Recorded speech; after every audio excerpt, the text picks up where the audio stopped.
पशुपति व्रत की शाम की पूजा की संपूर्ण विधि इसमें आपको जानने समझने को मिलेगी। हम सभी जानते हैं पशुपति व्रत में सबसे ज़्यादा महत्वपूर्ण शाम की पूजा ही होती है। कैसे 6 दीपक का आप जो है नियम लें, साथ ही 3 भाग करने होते हैं। संपूर्ण विधि इस वीडियो में आप सभी को छोटी छोटी शिव पूजा से संबंधित जानकारी भी प्राप्त होगी, तो पूरा वीडियो ध्यान से देखिए। सबसे पहले शाम की पूजा की जाती है इसमें।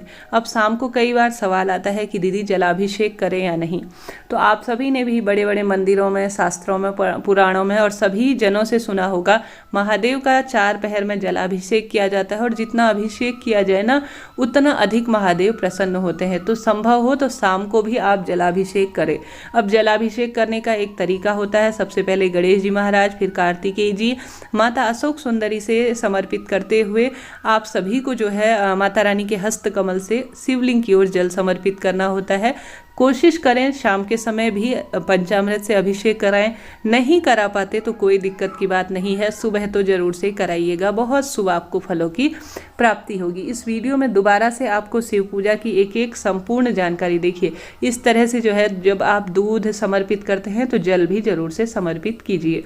शाम को आप सभी को प्रदोष काल का समय बताना चाहूँगी। सूर्य अस्त से 45 मिनट पहले और सूर्य अस्त से 45 मिनट बाद का समय प्रदोष काल का समय जाना जाता है। यही जो है पशुपति व्रत की पूजा का सर्वश्रेष्ठ समय पशुपति व्रत में कहा गया है। तो इस बात का आप सभी ध्यान रखते हुए शाम के समय, सुबह आपको मैंने पूजा विधि पहले ही दिखा दी है, सामग्री भी संपूर्ण तरह से दिखा दी है, तो उस वीडियो को जरूर से देखिए। आपको वह वीडियो नहीं मिल रहा है तो मुझे बताइए, मैं आपको वह वीडियो दूंगी। तो संपूर्ण नियम मैंने शिव पूजा से संबंधित और सुबह की पूजा कैसे संकल्प ले, संपूर्ण नियम आपको उस वीडियो में बताए हैं। तो सुबह की पूजा जरूर से देखिए ताकि आपका जो पशुपति व्रत है वह पूर्ण रूप से संपन्न हो सके, आप कोई भी गलती ना करें। ऐसी स्थिति में देखिए मैंने अब त्रिपुंड का निर्माण कर दिया। पीला चंदन हम सभी जानते हैं, जितना महादेव को पीला चंदन समर्पित किया जाए अर्थात त्रिपुंड महादेव को खूब प्रिय है। जितना आप सभी बना सके उतना अतिश्रेष्ठ माना जाता है। अब आपकी इच्छा है आप शाम को कितनी लंबी या कितनी जो है विधि विधान से पूजा करना चाहते हैं, आपकी इच्छा पर आधारित है। नहीं कर पाते हैं तो कोई दिक्कत की बात नहीं है। सामान्य सरल तरीके से भी पूजा महादेव को बहुत प्रिय होती है। बात रही थाली की, तो सुबह जो थाली है वह कभी धोए नहीं, यह बात ध्यान रखें। पशुपति व्रत में आप सभी को वही सुबह की पूजा थाली जो है प्रयोग में लेनी होती है। उसमें सुबह ही थोड़ा सा ज़्यादा सामान रख लीजिए ताकि शाम को भी सामग्री वही प्रयुक्त हो।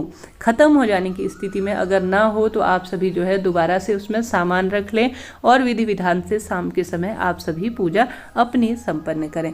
देखिए मैंने दीपक प्रज्वलित कर लिया, माता गौरा को मैंने सिंदूर वगैरह लगा दिया है। भगवान महादेव का मैंने चंदन इत्यादि समर्पित करने के बाद अक्षत अर्थात चावल समर्पित कर रहे हैं। यही शिव पूजा की संपूर्ण विधि नियम होते हैं। आप सभी भी अगर इस सावन में या कभी भी सोमवार के व्रत जो पशुपति व्रत होते हैं उन्हें शुरू करना चाह रहे हैं तो बेझिझक शुरू करें और अपनी मात्र 5 सोमवार व्रत करने से पशुपति व्रत से सभी मनोकामना पूर्ण करवाएं। भले ही वह पुत्र प्राप्ति की इच्छा हो, खुद का मकान हो, सौभाग्य हो, मनचाहा विवाह हो, कोई भी सरकारी नौकरी या कोई भी मनौती हो, वह आपको सुबह संकल्प के समय बोल देनी होती है। जैसा मैंने बताया वह वीडियो पहले ही उपलब्ध है, तो उसको आप देखिए और अपनी पूजा को संपन्न बनाइए। अब शाम के समय में भी महादेव को आप अपनी, जैसा मैंने बताया, इच्छा अनुसार जो आपके पास है, जिस स्वरूप में है वही समर्पित कर दीजिए। आवश्यक नहीं है कि बहुत सारा सामान आप इकट्ठा करें। या कई बार जो है कई भक्तों का ऐसा मन में आता है कि दीदी हम बहुत सारा सामान नहीं इकट्ठा कर पाए तो क्या हमारी पूजा स्वीकार्य नहीं होगी। ऐसा नहीं है जी, कोई ऐसी बात नहीं है। आप जो है जिस रूप में है भूल चूक के लिए क्षमा प्रार्थी होते हुए महादेव को जो है पूजन करें। और पशुपति व्रत की जो पूजा की कथा होती है अर्थात पशुपति व्रत की कथा सुनी जाती है और आरती का वीडियो भी चैनल पर है, उसे जरूर से देखिए। इसके बाद जो है महादेव पर चढ़ी हुई बेलपत्र भी आप काम में ले सकते हैं शाम के समय, या कभी कभी गर्मियों में बेलपत्र नहीं मिल पाती तो ऐसी स्थिति में यह भी कार्य किया जा सकता है। तो इस तरह से अपनी पूजा को संपन्न करें। शाम के समय विशेष रूप से स्नान इत्यादि नहीं कर सकते, कोई दिक्कत नहीं। आप अपने ऊपर जल के छींटे डाल ले, संभव हो तो कपड़े वगैरह बदल लीजिए। महादेव के शिवलिंग पर आप स्पर्श कर रहे हैं तो शुद्धता का भी ध्यान रखें। उसके बाद जो है स्नान का भाव करते हुए कुल्ला इत्यादि जल इत्यादि के छीटन कर लेने के बाद आप सभी महादेव के मंदिर चले जाएं। अब शाम की पूजा में सबसे महत्वपूर्ण होते हैं 6 दीपक।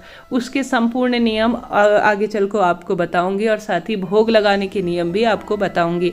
धीरे धीरे जो है आप सभी को संपूर्ण विधि नियम मैं देने का प्रयास कर रही हूँ, स्वयं करके आपको बताने का प्रयास कर रही हूँ। तो कृपया चैनल को लाइक करें, शेयर करें, सब्सक्राइब करें। कोई भी सवाल हो तुरंत पूछिएगा, आपका अपना चैनल है। देखिए मैंने गठबंधन किया है, उसके बाद जो है इत्र समर्पित कर रही हूँ। उसी तरह मैंने दुर्वा, आंख, बेलपत्र समस्त चीज़ें समर्पित कर दी हैं। तो इसी तरह से भी आप कोशिश करें।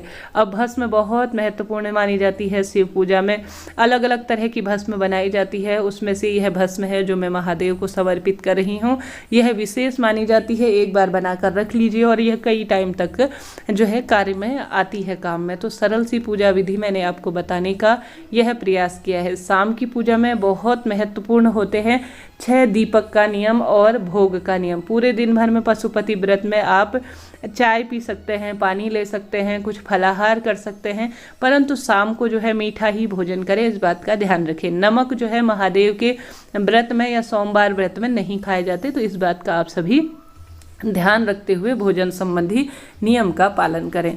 अब देखिए मैंने प्रसाद स्वरूप भोग लगा दिया है। देखिए महादेव के लिए हम यह भोग धन्यवाद स्वरूप उन्हें समर्पित करते हैं और सबसे महत्वपूर्ण यह माना जाता है।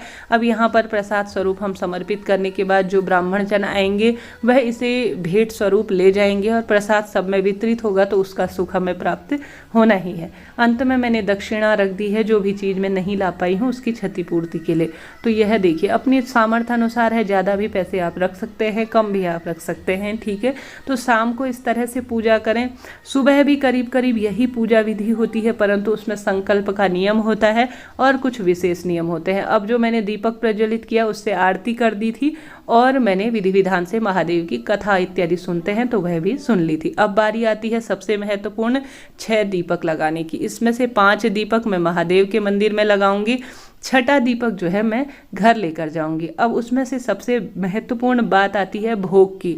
भोग देखिए हलवा बनाएं, खीर बनाएं या जो भी मावा मिश्री बनाएं, जो भी है आपकी इच्छा पर वह मीठा ही बनेगा।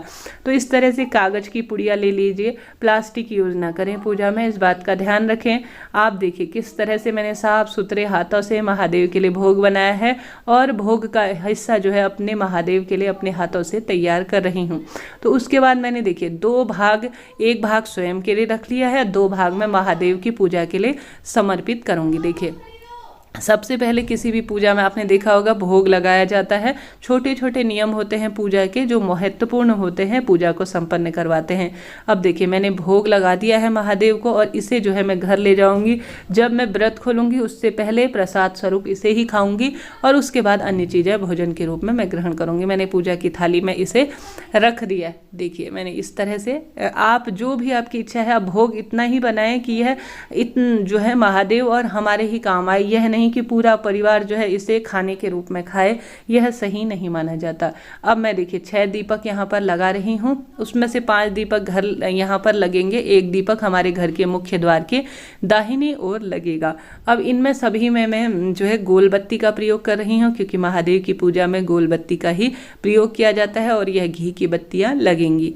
ये देखिए अब दीपक आप चाहें तो आटे के बनाएं, चाहे तो माटी के बनाएं। दीपक साफ सुथरे होने चाहिए। दीपक कई बार प्रयोग में लिए जा सकते हैं माटी के, इस बात का ध्यान रखें। अब आप सभी देख रहे होंगे मैं दीप प्रज्वलित कर रही हूँ। अब यह भी बात महत्वपूर्ण है कि दीपक से दीपक प्रज्वलित ना करें, इस तरह से सही विधि से अपनी पूजा संपन्न करें। छोटे छोटे से नियम हैं, एक बार यह सीख लिए जाए ना तो हमारी पूजा हमेशा स्वीकार्य होती है और मनोकामना पूर्ति भी हो ही जाती है। तो इस तरह से जो है इस पूजा में 6 दीपक लगाए जाते हैं। यह हर सोमवार लगाए जाते हैं, इस बात का ध्यान रखें। जब जब आप पशुपति व्रत करेंगे तब तब जो है इस दीपक का उपयोग होगा, इस चीज का आप सभी ध्यान रखें। तो सुबह तो खाली 1 दीपक लगता है, परंतु शाम के समय प्रसाद का और यह दीपक का सबसे महत्वपूर्ण नियम कहा गया है। तो इस बात का आप सभी ध्यान रखें। अब यह 6ठा दीपक जो मैं दिखा रही हूँ यह मेरे घर जाएगा और घर के मुख्य द्वार के, अब मंदिर दूर है, यहाँ से जलाकर ले जाऊंगी तो रास्ते में ही यह बुझ जाएगा। तो मन में कई तरह के गलत ख्याल आते हैं, इससे अच्छा इस दीपक को कोरा ही ले जाकर मैं घर के मुख्य द्वार पर इस दीपक को प्रज्वलित कर दूंगी। यह बहुत महत्वपूर्ण जाना जाता है। अब मैं थोड़ा सा चावल का आसन इनके नीचे दे रही हूँ कहा जाता है। अब आपकी इच्छा है, यह तो देखिए नियम अपने अपने हैं।